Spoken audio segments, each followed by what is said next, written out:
What's up, everybody? It's out me, Triple Black.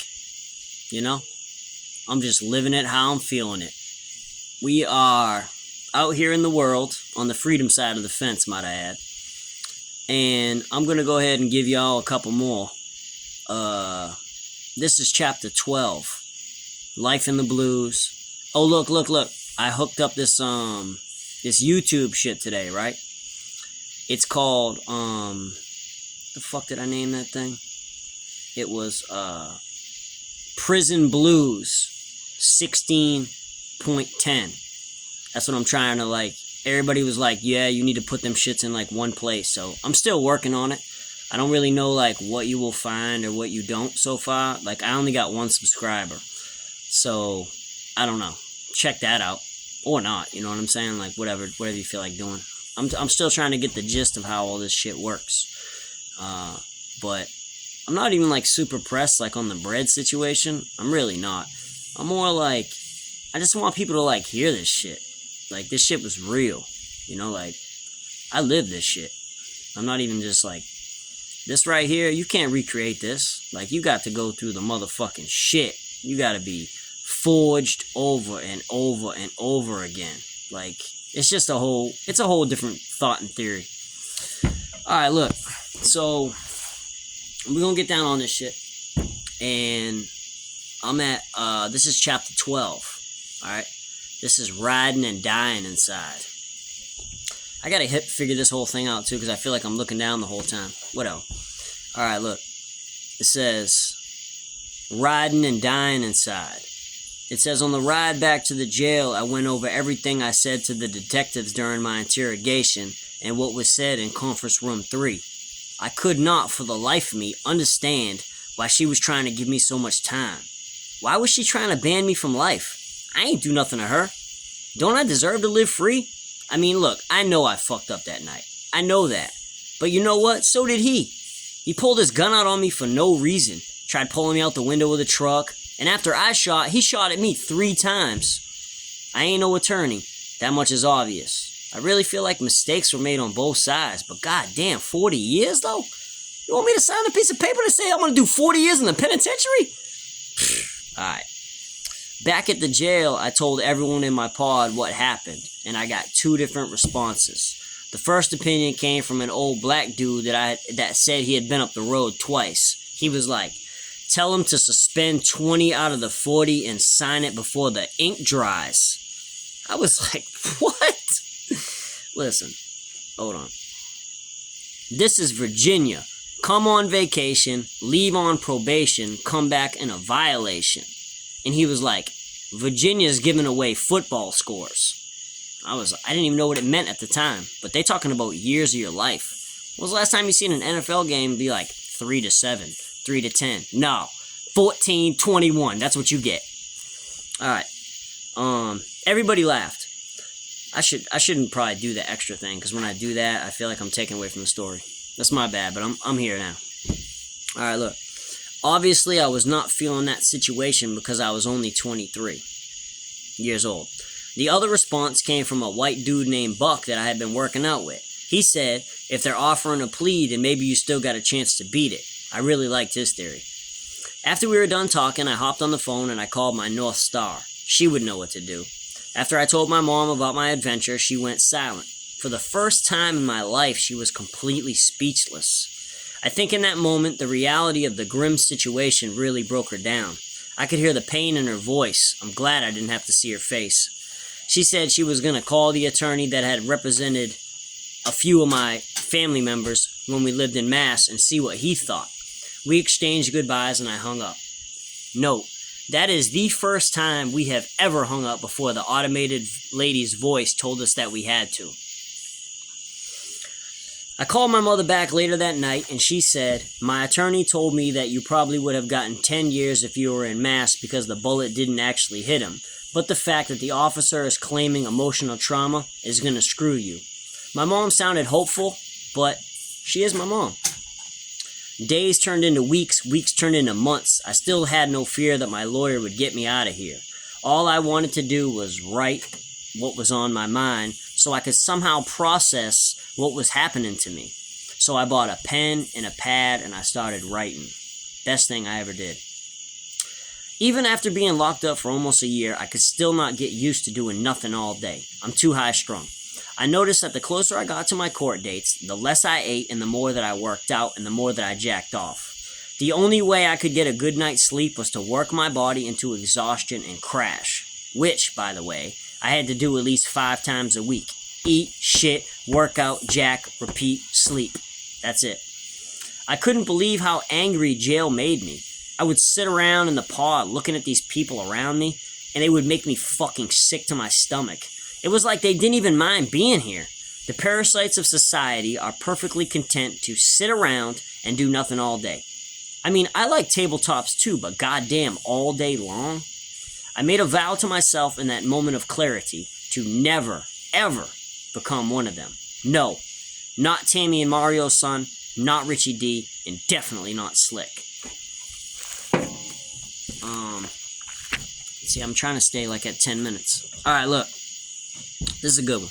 Chapter 13, Poker. Like P-O-K-E-H-E-R. Alright. One day, while everyone was sitting around doing nothing, the old dude that told me to take the 40-year plea looked at me and was like, "You play poker, Slim?" I was like, "Yeah, mostly Texas Hold'em or dealer's choice." "What about spades?" I was like, "Yeah." He was like, "You want to gamble?" And I was like, "For what?" "A quarter cake a game." I agreed. You know, a quarter cake is like a Little Debbie's. It's like a 25 to 35 cent, cake. You know what it is. All this pecan spin wheels and fudge rounds and all that shit. We were on our 3rd game. They got so many road maps. Okay, a road map is like when you're playing spades and you got like 7 or 8 spades. You're guaranteed to make your books, right? I started paying attention to his hands and I was trying to catch him cheating because I really thought that he was. I had already fantasized knocking out one of his rotten-ass front teeth when he told me to take that 40-year plea. My bootleg-ass partner and I, we lost 2 hots, and we already had 1 set. We couldn't seem to get any books. It was not looking good for the home team. I silently wished that we were playing Rise and Fly so the punishment would stop. The old guy started feeling himself, so he decided to tell a story about a red bone that he'd been hooking up in the street. I was already annoyed because I was losing my money, and hearing him tell me a story about bitches just made it worse because we were in jail. He just kept fucking and fucking and fucking and fucking like he was the Energizer Bunny on Viagra. We got our final set, I fucking snapped. I said, "God damn it, old man, will you just fucking come already?" There was a moment of stunned silence, and then everyone in the pod exploded in the laughter. Even the guys that were in their cells could be heard from the pod. I don't know if they were tired of hearing his lies, or my comment was just so well placed. My delivery was impeccable. That's the word. That ain't in the book, but that's a good word. I should write that. They say he did not think that my comment was funny, and he slid his chair back, and he stood up. He pointed his long-ass Tootsie Roll-shaped finger at me in defiance. He was like, "You talk slick, but I want to see your hands at. That workout shit don't scare me." I sat there. I leaned back. I was like, what is he saying? He used my nickname as a verb, which I thought was really, really fly. He challenged me to a fight. And considering what he said about me working out, he thinks I'm strong. He knows I'm built like that, right? So I'm like, okay. I was like, "You want to fight me, old man? Like, are you serious?" He said, "Yeah." I shook my head. I said, "Man, that's all I need. That's all I need. Another street charge for beating up a geriatric." I said, "God damn, I'm already facing 20 to life. Who the fuck are you?" He just stood there. He just stood there shaking a little bit, but stared intensely into my eyes. He did not break eye contact. He wasn't backing down, right? I snapped. "Well, then fucking take off then, badass. Let's see what you got." I get in his face. I mean, we're here now. We're in jail. Like, what the fuck? "I don't want to, but if I have to, I will. I'm not gonna let you disrespect me," is what he said.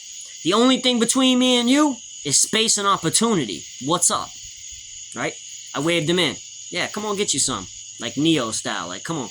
Right? So, in an instant, he turned back into an old man. Frail. A full 5 seconds passed, and I stuck out my hand for him to shake it. But he shook his head no. I figured he was gonna steal off on me like I didn't see it coming. Like a steal off is like somebody just like sneaking you. Like, you look sideways for someone and they try to catch your ass. That's called it's a steal off or a sneak off, whatever. People call it different shit. I said, look, old timer, if I disrespected you, I'm sorry. But I was just messing with you. I mean, I really was. You know what I'm saying? He looked down at my hand and he shook it. So I walked to my cell, I grabbed 3 fudge rounds, went to the table, and handed them to him. I didn't even throw them on the table like some G shit. I literally put them in his fucking hand. Then I went to my cell and I sat on my bed. Buck followed me inside. He said, I'll never forget this shit. He said, I thought you was gonna beat him up for a second. I laughed while shaking my head, no. He said, you're a better man than me, Slick. 8 to 80, blind, cripple, or crazy. Anybody can get it anytime in here, bro. I'm 2-something and I'm ready to do something. That shit was so funny. I almost fell off the fucking bed, man. I needed that shit. That's my bro, man. I fuck with him. I gotta look him up because I think he got out last year. Right? I laughed while shaking my head, no. Our new buddy, our Giggle Fest didn't end until they were about to close the door for count time. Our new buddy T stood in the doorway, grinning and nodding in approval. He reminded me of Cheddar. We spent all the days together, and it was like we started a new trifecta. I don't know the people that is watching this. It might be people that I know, but everybody knows about the Lucky Trio. But throughout my whole existence, I done had a bunch of different Lucky Trios, It's just crazy. Everything be working in 3s for me. That's just like a prime number.